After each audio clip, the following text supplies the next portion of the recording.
Welcome to the Dream Machine. My name is Arun. And my name is Patricia. Hey Patricia, how you doing?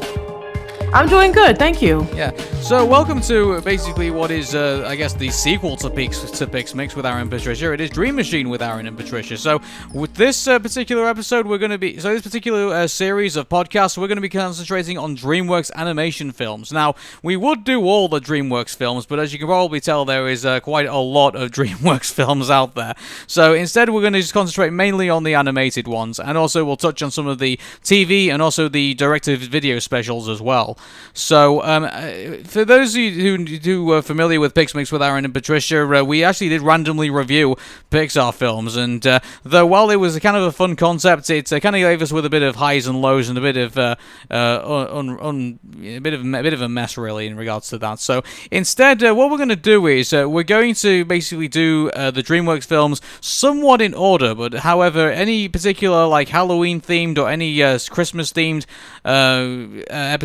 DreamWorks movies, we're going to leave until special occasions. So you'll see some DreamWorks films in order, but you won't see them all in order. We'll leave them. We're going to be leaving some for particular seasons. So and particular specials as well.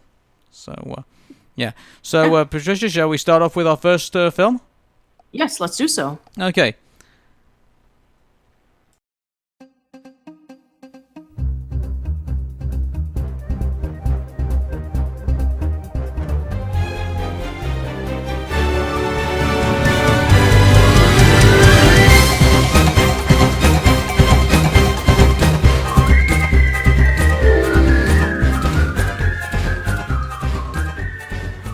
Cast your mind back to 1998, or in fact the entire 90s entirely. One thing that people would notice from learning from school is obviously the biology of the ant, which was in my classroom was particularly sort of forefront in regards to science lessons. But on top of that as well, ants seem to have been kind of the ant insects also seem to have kind of taken place also in video game and also within in culture as well. For example, there was the video game Sim Ant, which allowed you to take control of an ant population and obviously take over the entire garden and the entire house of a very unsuspecting person, dog, and cat. And also there was various other ant-themed episodes of particular cartoon shows, whether it had mutant ants or whether it had just ants in general. And also there was that famous Simpsons episode where Homer was launched into space, and also there was some ants involved in that as well. All hail the ants and their sugar caves. So yes, and not to mention there was also the King of the Hill episode where Dale Gribble decided to put red ants over to Hank Hill's yard because he was completely jealous of the fact that he wasn't using his exterminating company. Mm-hmm. And on top of that as well, he kind of put himself on the line after all the ants kind of sucked up all his what was it, all his blood and everything or anything like that? Yeah, I think so. Oh, why did I bring that up? Well, anyway, but obviously when you have ant culture, when you have like science programs about ants, when you have video games about ants, when you have cartoon shows doing episodes about ants, including Dexter's Laboratory, actually I mentioned as well, for the giant ant episode I believe there was, and also the Ant Pants episode as well. Like, of course there's got to be a movie about ants. So obviously we got this from DreamWorks. It was the 1998 American computer animated adventure, Antz. So yes. Yeah. Patricia, you seem to know more about the backstory than I do, so I'll let you tell it. All right, so I'm sure that some of you guys already know about the backstory of DreamWorks, but for those who don't, so Jeffrey Katzenberg, and this is going to be a name that you're going to be hearing a lot when the discussion of not only Disney, but also in DreamWorks. So Jeffrey Katzenberg worked around Disney during the 1980s, and for he was starting off with The Black Cauldron. He was the one responsible for cutting off 18 minutes of the film, which, was desperately needed if you watch the final product. But after that, he basically, got his company together and was able to release what was essentially the Renaissance era of movies. He was responsible for leading the projects of Who Framed Roger Rabbit, The Little Mermaid, Beauty and the Beast, The Lion King, so on and so forth. He wanted to become the president of the Walt Disney Animation, division, but it was given over to, I believe, somebody else. But he sadly passed away in a helicopter crash. And the president at the time, Michael Eisner, did not like Jeffrey Katzenberg. He really didn't. He even said in an interview that he always hated that little midget because he was a very short guy. And Jeffrey was basically really pissed at him. And one of the last things that he did was Toy Story, and then afterwards he left and he founded DreamWorks. Now, the story behind Antz was that it was pitched in the 1980s around Walt Disney's animation feature called The Army Ants, where it was supposed to be about a worker ant who was teaching lessons about independent thinking to his militaristic colony. But it was scrapped, and in favor we got in like the other Disney movies from the Renaissance era. And he had this idea for a long time. And when he went over to starting DreamWorks with Steven Spielberg and David Geffen, they decided that they were going to do this adaptation of the movie that was scrapped, as well as the animated adaptation of the Ten Commandments, which we'll be discussing about next time. So they were putting the ideas of the script together. Woody Allen was brought in to play as the ant named Z.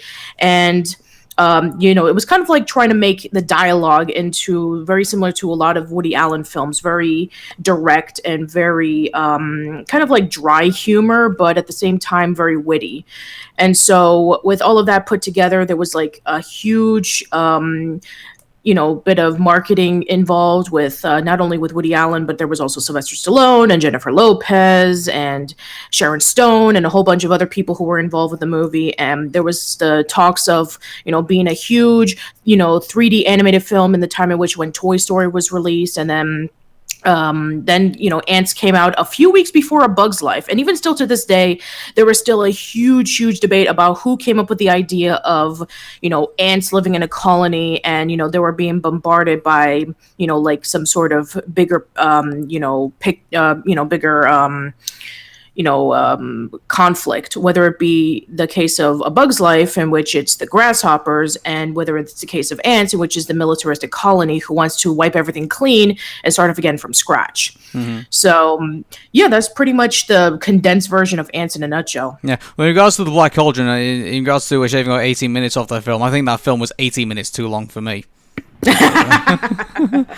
But anyway, moving back to Antz, and looking at the who was in this film, Woody Allen right off the bat, he plays the Ant Z, and you can definitely tell he kind of basically is Woody Allen in this film, pretty much, and that he he pretty much gets the whole character of being a neurotic and pessimistic and individualistic worker, and basically being in this ant, which is actually kind of like I would say kind of breaks the ground of because an ant is kind of like just kind of part of the society, really. It doesn't really complain about anything that's going on. It just kind of gets on with it, really, kind of like any kind of like worker drone would be. So I think that's definitely what makes the Z character unique. That he kind of breaks the mold of an ant, pretty much. Exactly, because when you're thinking of an ant, you don't think of one individual ant. You're always thinking of a colony of ants.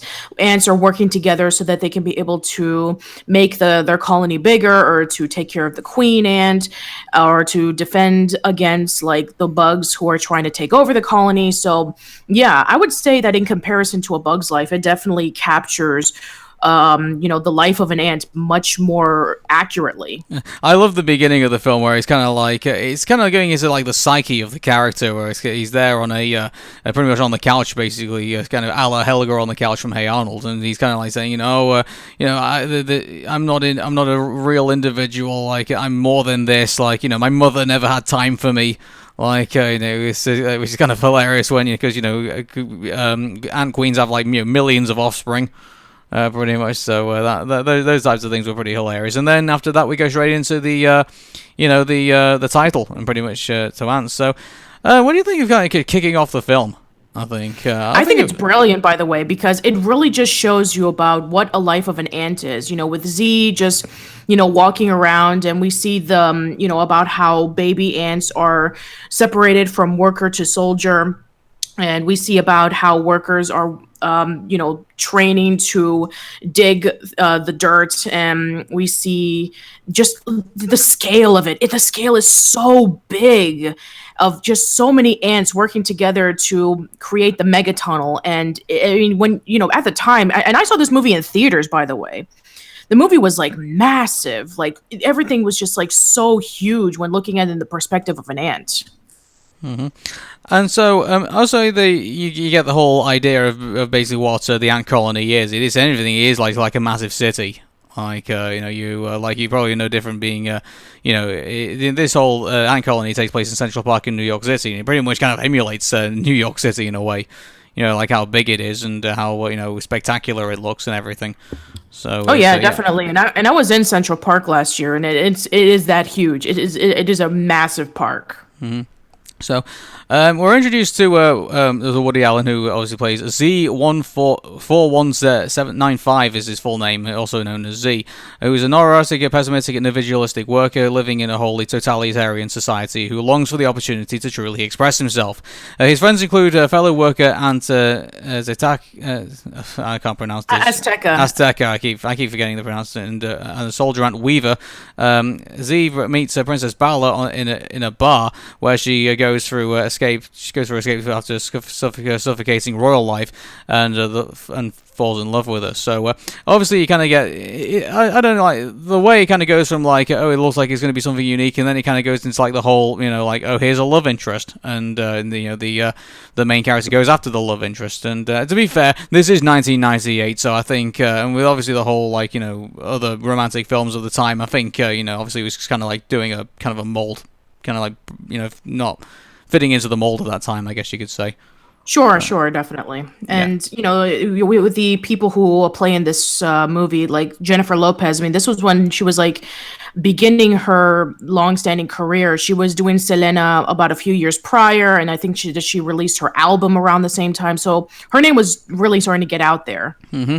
And I think that's one of the that was actually one of the complaints of the film, actually, if you think about it, because I mean, let's have a look at some of the people who are in it. It was Woody Allen, Sharon Stone, Jennifer Lopez, Sylvester Stallone, Dan Aykroyd, Anne Bancroft, Gene Hackman, Christopher Walken, and Danny Glover.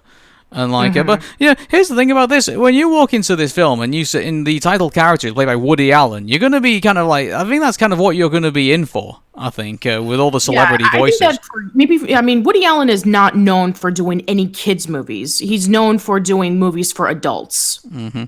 But on top of that as well, like when you have a celebrity like very like front and center, pretty much, you shouldn't be too surprised that other ones kind of like get into it, So like exactly, if you're going to be if you're going to see a film which has I don't know, Steve Austin in it or something like that, or like so someone who's like really well known, you shouldn't be too surprised if Hulk Hogan kind of like falls in the background.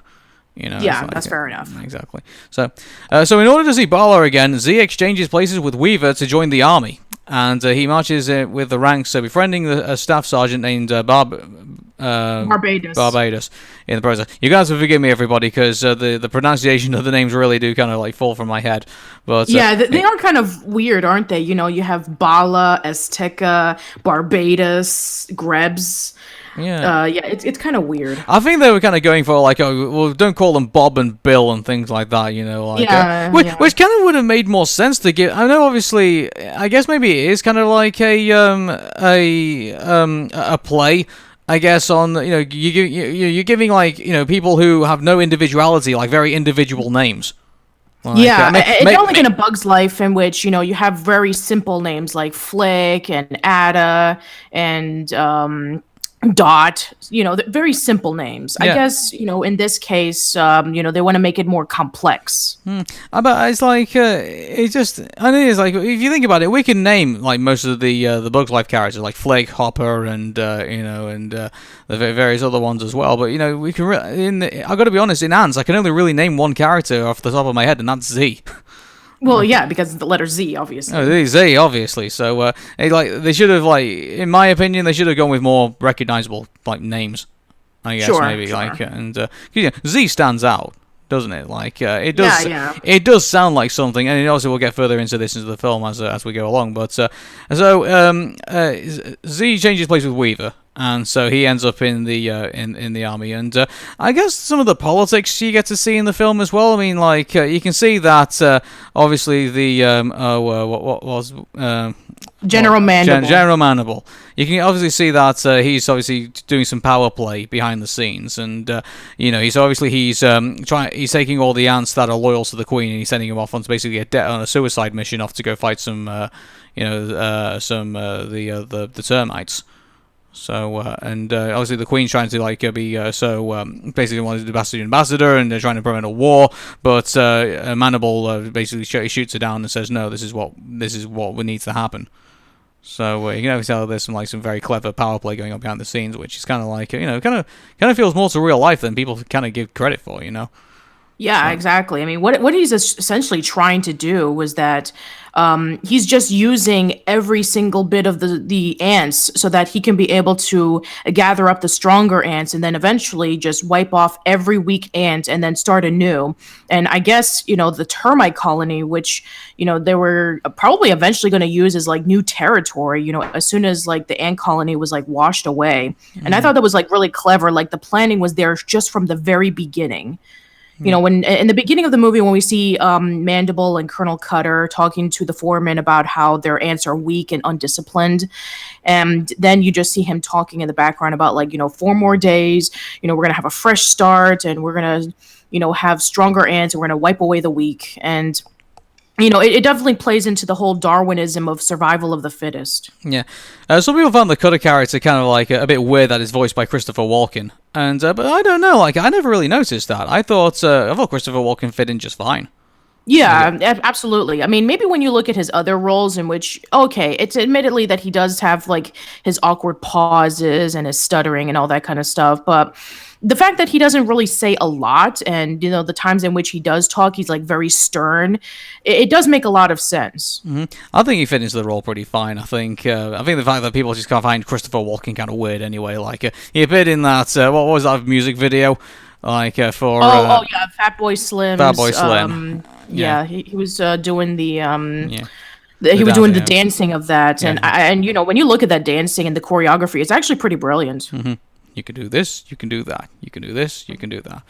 Well, I think that's what people know him for. But so going back to Antz, obviously there's the massive termite war after that, and Z's obviously dragged into that and barely escapes with his life.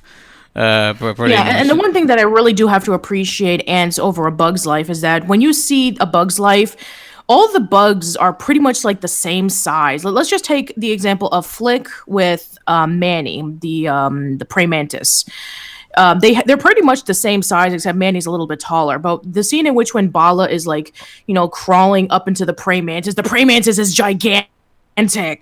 Mm-hmm.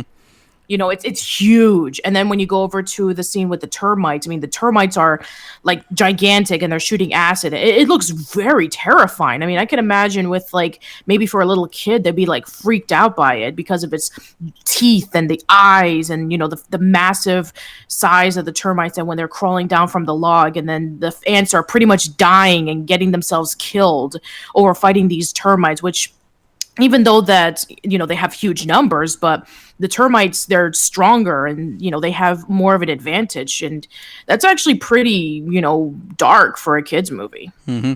So following the battle, all Z can find is Barnabas and his head before he dies. Barnabas tells Z to think for himself rather than follow orders all his life, leaving Z saddened and depressed. And so Z returns home and is hailed as a war hero, even though he didn't do anything, and was traumatized by the fighting. He was also congratulated personally by secretly irate General Mandible, and is brought before the Queen. There, he finally meets Bala, and eventually the Bala recognizes him as a worker, and when Z finds himself cornered in a lie, he panics and pretends to take Princess Bala hostage in order to trick the prince's guards into letting him leave rather than imprison him. They can escape the colony and hide, and Z begins to search for the legendary Insectopia. So, and actually, that's one thing we kind of left out from the film. Obviously, there was that drunken, tirade in the bar, and which actually kind of grew the world a little bit more as well, because there's people there who are kind of adapt to the way the world is and that, and then there's others that are just kind of so depressed from it that they just kind of trying to block it out And Yeah, exactly. Now, unlike A Bug's Life, in which they're just stuck in this colony, they've lived there in their entire lives, and then Flick, when he travels to the city for the first time, it's like, just like a big experience for him. Insectopia is like, we get to travel a little bit more in Antz. We get to, the scene in which where we have the lake, and then where we have, what we think is Insectopia, but is actually a picnic. And then it goes a few more places than A Bug's Life. So And would we be in agreement then that the Ants world is bigger than the Bug's Life world? yes, it is absolutely bigger. Like, you actually get to see people in it. Word on the incident quickly spreads through the colony, whereas Z acts of individual. He sparks a revolution in the workers, and possibly a few soldier ants as well. As a result, productivity grinds to a halt. Seeing as the opportunity gains control, General Mandible begins to publicly portray Z as a war criminal who only cares about himself.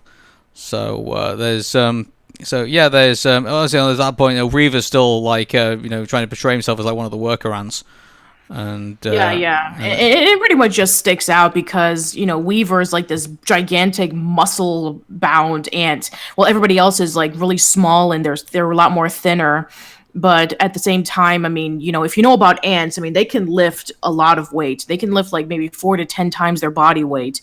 And when they see Weaver and they talk about, only a worker ant only works, they can't do anything else. And then when they learn about what Z did and what Weaver did, then they start, building up the revolution about that they have a choice about whether they want to work or whether they want to do something else. And Mandible decides to take advantage of this, which is actually really clever.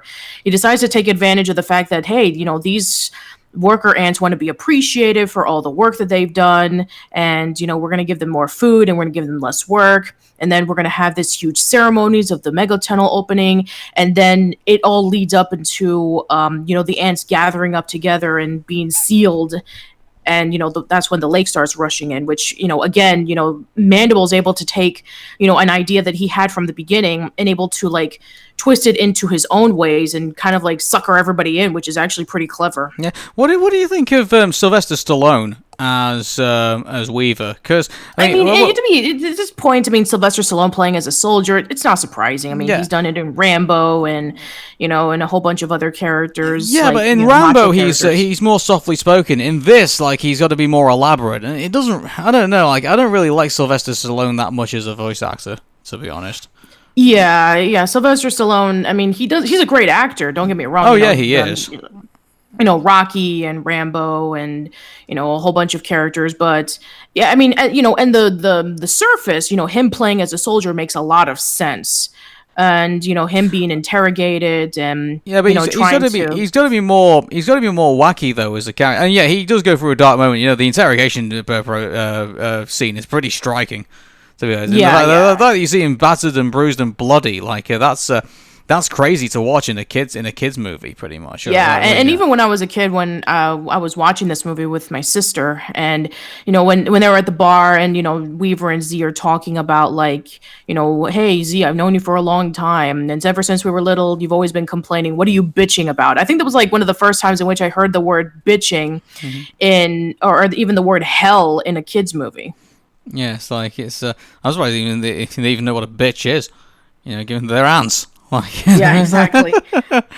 Yeah. So, but yeah. For me, like, I do love Sylvester Stallone's work in Rambo and various other things that he's done, and Rocky and that. But in regards to like even in Expendables, Expendables 1, I did like he's working that. But the thing with that is like in regards to like being a really elaborate voice actor, and I know he's been in like in a few other kind of like kids films that aren't all that great, and one of the things that people complain about really is the fact that Sylvester Stallone is trying to be an elaborate character in an animated film, and you're required to do more with your voice. I think in a Pixar or a DreamWorks or even a Warner Brothers animation film for that matter. But I think it's a demand that unfortunately Sylvester Stallone can't really match.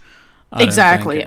Yeah. We did talk about this in Pix Mix about how Tom Hanks and was able to take, the character, who was able to take his voice and be able to create Woody. I mean, when you hear Tom Hanks as Woody, you believe it. When you hear Ellen DeGeneres as Dory, you believe it. They were able to take basically their voices and like transform the characters into like fleshed out characters. With Sylvester Stallone as Weaver, I mean, I just see Sylvester Stallone. I don't see Weaver, Yeah, that's the point. So Z and Bala, after a misdirection and a brief separation, they finally find Insectopia, which consists of a human waste bin overfilled with decaying food. So it's really out there trying to make it look so heavenly, and like it's just a pile of trash. Like, Yeah, but for an ant, if you see like a whole bunch of food lying down on the ground, especially with, ants having to walk for miles just to find something, I guess like seeing food everywhere, it's like a paradise for them. Mm-hmm. There was also there's one scene that actually sticks out in my mind as well, which is, the picnic scene. Yes. Yeah, and obviously they meet that couple of wasps. Yes, by the way, who's voiced by Dan Aykroyd and Jane Curtin. Yeah. You guys may know that they played as the couple in Coneheads. Mm-hmm. And it's kind of funny to see them all back together again in this film, and then all of a sudden, all we need is Lorraine Newman as like their daughter, and it would have been fitting perfectly. Yeah, I guess the budget for the actors didn't stretch that far enough, unfortunately. But, I mean, to be fair, it was their first movie. Yeah, it was. So, so there was that moment, and then so they finally find Insectopia, and there Bala begins to recuperate with Z's feelings. However, during the break, Cutter arrives and flies Bala back to the colony against her will. Z finds them gone and makes his way back to rescue Bala, aided by the wasp named Chip, aided by Chip, who was obviously in a drunken state. And which I was actually pretty shocked at when I first saw that. It's like, you go from seeing his wife being crushed by a fly swatter, and then he ends up in an alcoholic bottle, being completely drunk and having to fly Z back. It's like, again, this is pretty shocking for a kid's film. Yeah, and I think we don't see him again after that, I don't think. No, after that, he drops him off to the ant colony, and then he just flies away. Yeah, it's like we've been interested to see how he kind of coped with that. Like, Yeah. like a spin-off movie, maybe? I don't know. I doubt it. I doubt it, yeah. So, Dan Aykroyd could probably hold it, I reckon. Yeah, definitely he could, but I don't think Antz was like, as popular as like other movies that came, afterwards, Mm-hmm. So Z arrives at the colony and he finds Bala has been held captive in General Mandible's office. After rescuing her, he learns that General Mandible mega tunnel project that he's working on leads straight to a body of water, the puddle that is next to Insectopia, which Mandible uses to drown the Queen and the workers and have gathered at the opening ceremony. Bala goes to warn the workers and her mother at the ceremony, while Z goes to the tunnel's exit to stop the workers from digging any further. He fails, however, and the water leaks in, and Z and Bala unify workers into a single working unit and building a tower ladder of ants working towards as the water continues to rise. Now, this is actually somewhat scientifically accurate, because if anyone knows ants, and I don't know if this particular species of ant that we're talking about here actually does this or not, but have you ever seen the recent YouTube video of like that ant bridge that they yes, they I did actually. Yeah, ants actually do that. They actually do work together to like get over water, get over obstacles and things like that. So there are some species of ants that actually kind of like work together as a unit to like get what they need to get. Yeah, and it shows about the complexity, and it shows about the teamwork of ants much better than A Bug's Life, in which it took the beating of Flick when standing up against Hopper, that now they're finally interested in like fighting against the grasshoppers. Yeah, in a way, I guess it kind of makes dare I say maybe ants are probably more realistic than A Bug's Life. Yeah, exactly. Well, yeah, I mean, I can't imagine there's many bug circuses going around. I mean, flea circuses I can see, but not for ants, no. No, I don't think so, but... yeah, so it's so obviously they get up to the surface, and while General Mandible and his soldiers are gathered outside the surface, he explains to them that a new vision of the colony to an extent eliminating the weak elements of the colony. He's interrupted, however, as the workers successfully claw their way back to the surface and break through. Mandible angrily tries to kill Z, but is stopped by Cutter, who finally rebels against Mandible and tries to help Z out and the workers ants in the hole. Cutter's turn, like, I think he was actually, I think that's what Christopher Walken's actually, did probably have one of his best moments, I think, because he actually did sound very genuine when he was trying to help people out. We saw it like progressing. We saw, it kind of like started off with, him trying to go after Princess Bala. The scene in which when Bala says, "Have you ever once think for yourself?" And then when she tells him that Z is dead, and we see the first inkling of that is like, oh, Z's dead? Well, he was an ant with ideas. Too bad for him. Then we go over to the next scene in which when they're sealing the colony into the megatunnel and they're going to start flooding it. And then he's like, oh, do we really need to go through with this? Look what they've done. Maybe we can work around this. And then it all comes together when Mandible wants to kill Z, and then he, saves everybody's lives. So there's a progression there. Yeah, there is. And so Cutter takes charge, ordering the soldiers' ants to help the workers out on the Queen into the surface while he rescues Z. Although it seems that Z has drowned, Bala successfully resuscitates him, and Z is lauded as a hero, and obviously marries Bala at the. Well, they didn't actually show that on the. That is basically just dialogue saying that. Oh yeah, Z married Bala and had a couple of million kids. And obviously she, so Bala also became the queen of that, and that's where we kind of leave the film, really. So I think this was I guess the massive debate, I guess maybe this could probably even be a separate podcast in itself, but will we definitely say that the Z was Antz probably better than A Bug's Life? Oh, absolutely. I think so because, when you follow up from from Toy Story to A Bug's Life, and then you see like, it's the Magnificent Seven, except the difference is that it's a bunch of ants, and we didn't really talk, a lot of praises to A Bug's Life. I think that we even gave it like a 7 out of 10, and it was even one of our shorter episodes of Pix Mix. I think that the reason why we discussed about A Bug's Life in detail was, not for the movie itself. It's just the fact that it was a movie that was pretty okay for its time. But then when movies such as Toy Story 2, Monsters, Inc., Finding Nemo, The Incredibles, all those movies came out, it just pretty much left A Bug's Life in the dust. Mm-hmm. So I just think it's how many times have we talked with Disney about good ideas that other companies are throwing away? Disney have taken them with both hands and given them a new lease of life. Ala Pepper Ann and various other ones that they've done. Oh yeah. But here's a complete reverse. This was a thing that Disney completely let slip through their fingers, and then DreamWorks produced it and produced a pretty good film out of it. So yeah. So we don't have a budget of how much it actually cost DreamWorks to do, but we do know it made the budget of it was $105 million. So it's your typical kind of like production, but and on the box office it earned a I'm trying to have a look and see. I got it. It made 100. The box office was $171.8 million. So about so it made back its money. It made back its money exactly. But for a first movie, it did pretty decently. Mm-hmm. Yeah, it did. And so, I guess it goes back to, there was only ever one Antz, and obviously that was the one that they made back in 1998. Would we dare say, obviously with reboot culture kind of going on, do you think we'll see Antz again at some point? I doubt it. Yeah. Well, you never know. It wasn't like, it was a hit, but it wasn't like a gigantic hit, Mm-hmm. So if the budget was about like 100 million and the money they made back was 171 million, you put that comparison to the other movies that they released, especially the one that we're going to talk about next time, then I think that Antz was pretty decent, but I don't think it's going to be. I've never seen anybody talk about it in as like one of DreamWorks' best movies. They always talk about Shrek or Kung Fu Panda or How to Train Your Dragon, but Antz, not really. Mm-hmm.